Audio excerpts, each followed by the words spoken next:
Monday evening, the situation in Baltimore, the protests following the death of Freddie Gray, immediately became more violent in parts, more chaotic in parts, and much larger in scale, both in terms of the number of people showing up to the protests and also the media attention that they elicited.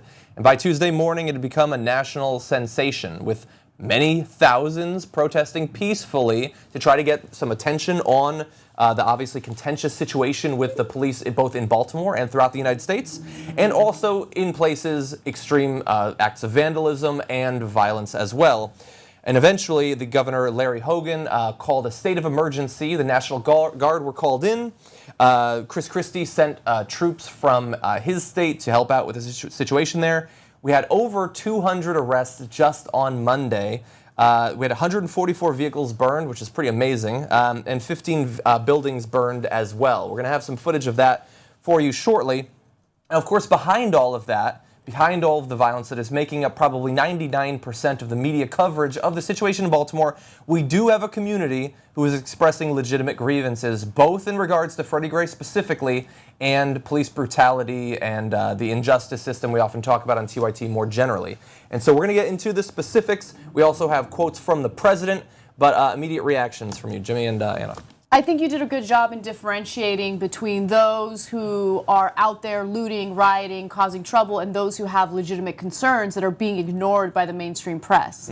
These are people who have been dealing with police brutality in the area for a very long period of time. This is a part of Baltimore that's dealing with poverty. 51% of working adults or adults who could be working don't have jobs. Yeah. So there are many issues within this portion of Baltimore that should be addressed. But instead, the focus has shifted to the looters and the rioters and the teenagers that, of course, should face the consequences for what they're doing, but they're not indicative of all the people that are out there. Yeah. You know, I read an article in The Atlantic today from someone who knows more about the situation and has greater insight than me, and I just want to read just a little bit of it. This is from an article in The Atlantic by Nahishi Coates. So I don't know if I'm pronouncing that correctly, probably not. But here, I just want to read the last paragraph of this. He said, when nonviolence is preached as an attempt to evade the repercussions of police brutality, it betrays itself. When nonviolence begins halfway through the war with the aggressor calling time out, it exposes itself as a ruse. When nonviolence is preached by the representatives of the state while the state doles out heaps of violence to its citizens, it reveals itself to be a con. That's pretty smart. Yeah, so the people now who have been inflicting violence on this community for decades, and you know, I don't know how much of the stats you're going to go into, but over 100 cases have been settled. Yes. Civil cases have been settled since 2010 in Baltimore. None of the cops, over $6 million, right, have been given to people in police brutality. None of the cops ever, no disciplinary action, none, zero. And they did a series on this. The Baltimore Sun did it last fall, and they chronicled all these horrible 87-year-old grandmother being thrown to the ground by cops. She got a settlement. Nobody gets punished. Yeah. So this Woman paralyzed in the rough rides you were talking about the yesterday. rough rides we were talking about yesterday. Yeah. They're the ones who chronicled rough rides. They put people in the back of their paddy wagons, and then they stop and start, and they rub. So people got paralyzed. They came out quadriplegics. They had to pay one guy $39 million.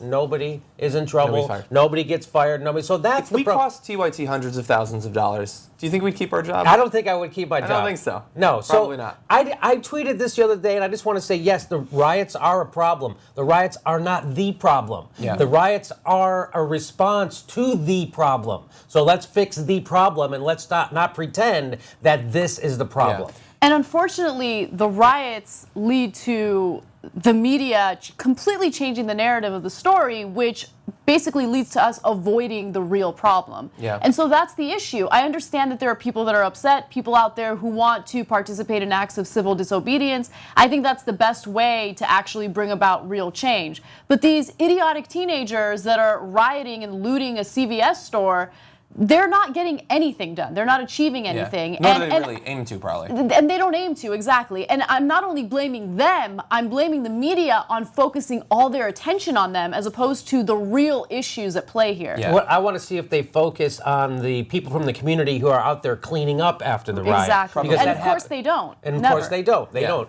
Yeah, and don't be deceived. The protest didn't become a riot. Rioters joined the protesters who continued to do the same sort of peaceful protesting that they've been doing. You just now don't see it because of the violence. And that was a great editorial. Someone posted on Facebook today a quote from MLK Jr. It was something I'm probably going to butcher, but it was like the most horrible and pervasive form of violence is poverty. And so you can't be surprised when people lash out when they've been suffering from violence their whole lives.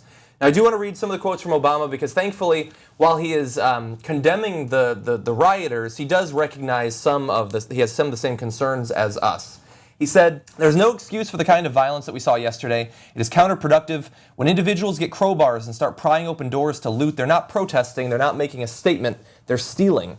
When they burn down a building, they're committing arson. And they're destroying and undermining businesses and opportunities in their own communities that rob jobs and opportunity from people in that area. That is not a protest. That is not a statement. It's people, a handful of people," I'm glad he said that, "taking advantage of a situation for their own purposes, and they need to be treated as criminals." But he goes on to say, "The violence that happened yesterday distracted from the fact that you had seen multiple days of peaceful protests that were focused on entirely legitimate concerns of these communities in Baltimore, led by clergy and community leaders. And they were constructive, and they were thoughtful, and frankly didn't get that much attention. And one burning building will be looped on television over and over and over again, and the thousands of demonstrators who did it the right way, I think, have been lost in the discussion." He hit the nail on the head. He did. Yeah. He did. He sounded like the Barack Obama we want him to sound like more often. And so as we get closer and closer to him not being president anymore, he seems to be remembering why he became president in the first place, or at least why he said he was. Right. Yes. And we have a summary of some of the information that Jimmy was alluding to in terms of, this is just Baltimore, by the way. Over the past 4 years, more than 100 people have won court judgments or settlements related to allegations of brutality and civil rights violations. In total, the city paid out $5.7 million in jury awards and settlements and spent $5.8 million more on outside law firms. But those are not the stats you're going to hear. You might end up hearing some of the figures of the damage done to buildings and cars and things like that, and we've summarized a little bit of it, but you're probably not going to hear that leading up to it, literally millions of dollars were being doled out. Pink slips were not, but millions of dollars were. And let me just say that money awarded to those people in that 100 cases, that is a fraction of the abuse cases. I mean, can you imagine being a person in poverty with no means? Somehow you're going to take on the police force of Baltimore. And I read some of those cases. And they're exactly what you think. Cops just assault people. Yeah. They just assault. They went to one guy in a McDonald's and they frisked him, and he didn't have anything on him. And then they told him to lay down on the ground. And the guy goes, "I'm not going to lay down on the ground. Why should I do that?" Cop punched him right in the face. Yeah. So he said he felt like he was holding a radio or something, has punched him so hard. Yes, so this is how cops deal with people. Just like that cop with the Uber person, right? Remember the Uber driver a couple of weeks ago? That cop was in a suit and tie and he was yelling at the Uber driver. And the point I made then is that cops, they know who they can act like that with. Yeah. So they know they could punch that kid in the face in that McDonald's. They knew they could break this kid's spine and throw him in and give him a rough ride in a paddy wagon. They don't treat everyone like that. Yeah. They know who they can treat like that. Otherwise, they wouldn't keep their job. Yeah. Okay, so let's just keep that in mind. There is two different kinds of justice doled out in America. It's for the people the cops fear and the people the cops don't fear. Yeah. Yeah, and so I do want to show you one little video of some of the rioting going on. Now, much of this you're going to see, it's going to be pretty shocking that a massive group of what looked like predominantly very young people rushing towards police. It's not something you often see. But I do want you to first notice at the beginning of the video what one of the cops does in response to rocks being thrown at him. Let's watch.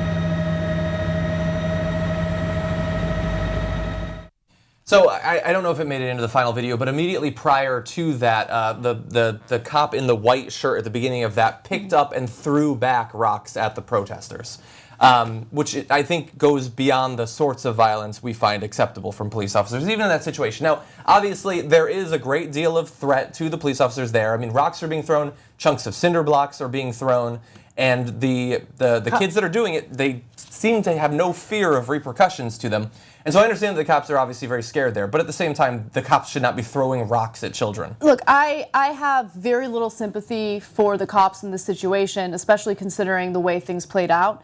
But in this case, I'm a little more torn on the cops' actions. I'm not saying throwing that rocks? Him throwing a rock back at a teenager is It's insanity. Look, it's not the best way to handle the situation. There's no question about it. But if you're a cop in the middle of that situation, you don't know how you're going to handle it, right? If I were a cop in the middle of that situation, I don't know how I'm going to handle it. You have many teenagers or many people throwing rocks at you, and so yeah, you can protect yourself with the riot gear that they clearly have on, but him throwing a rock isn't the worst thing I've seen. Maybe I'm desensitized to all the police brutality we've been talking about. But yeah, you might well be right. I think it goes to the unprofessionalism of the police force. You're supposed to be a professional. You're supposed to be trained.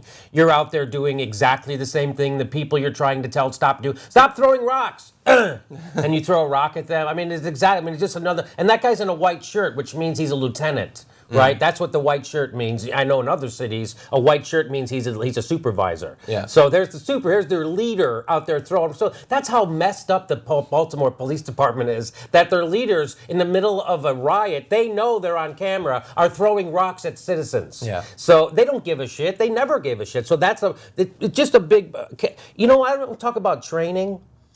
The Baltimore Police Department receives 15 weeks of training, roughly one college semester of training to go do everything. that seems adequate. That's right? So you would think they would be trained a little longer, or they would be constantly in training, but they're not. They're just, here's how you use the drugs, here's how you go after here's the bad guys, you're the good guys, go get them. Yeah. Obviously, 15 weeks is not enough training. No, I would say not. Okay. And yeah, and like Anna said, obviously, I mean, when you see in Baltimore, crowds of young people rushing towards lines of cops in riot gear. I mean, you don't expect to see that sort of thing. Right. And so we've been, I think, attempting to be very clear about the differentiation between people trying to make actual change happen, regardless of whether they're being peaceful or, in some cases, using violence. Like I don't support it, but I understand that I'm not a part of the community. But then the other people using violence, like if they're just doing it to get their rocks off or to loot a building or something like that, like when we talk about MLK Jr. saying that at some point you might need to use violence, that doesn't mean that everyone using violence is a philosopher. Right. Some of them are simply criminals, unfortunately. So what we'll know, though, because they've made, I think, 200 arrests already and stuff. Just yesterday. And I think somewhere around 34 of those arrests were teenagers. Mm-hmm. What we will find out when we know the addresses of those people they arrested, are they thugs from outside or are they people from the community who have grievances? Yeah. So that's what we're going to find out.